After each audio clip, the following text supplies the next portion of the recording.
su wa'annan yan unguwar gaban din masu taurin kai ne, to wannan kanar za mu nuna musu karfiya, duk wanda ya bin doka za mu kama shi.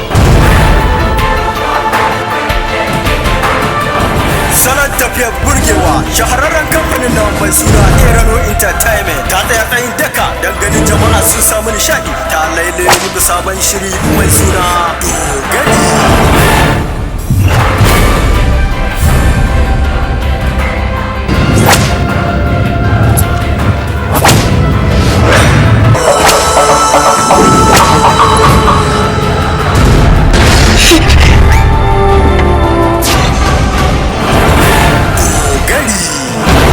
Ana nufin duk mai laifi mun kama shi bulala nawa zan yi. Duk ka'ida abin da tafi a zuciyarka ka zartas, ba sai mun ma ka'ida.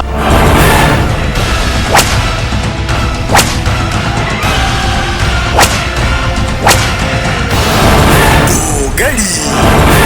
Kuma abin da yayi sarkin dogare yayi daidai, kuma ni na so ma a ce kai aka zane ba sarkin naka. Kai dade in ya taba ni fa ai ya tabo bala'i. Billahi la ilaha illa huwa sai ka bin 2000 na a yau. Ko sama da kasa za ta haɗe yau sai ka bin 2000. Ka san haɗewa sama da kasa kuwa? A yau dai zan sani.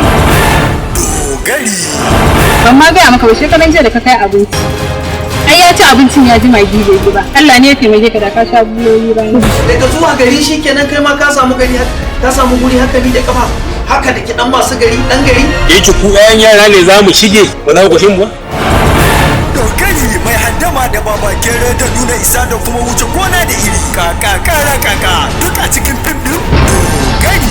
Baba labaran daga cin malami mai masarautar adalci. Sani Garba SK mai neman na koko ga hannun samarin yarsa a fim din Dogari.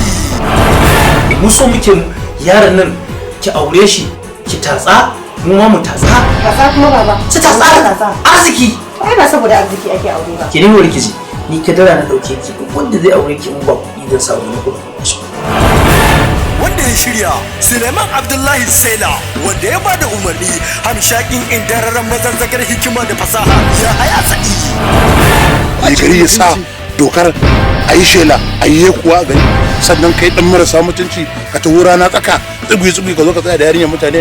Mu kakanninmu a nan garin aka haife su suka haifi iyayenmu suka haife mu ma muka haife ku, saboda haka mu ma kan ku so muke ku haihu a nan garin. Wanda ya fasa dariya na hankali a yi na hankali a dake na danno shehu da na murgino falon ɗorayi na barkato gidan mutane.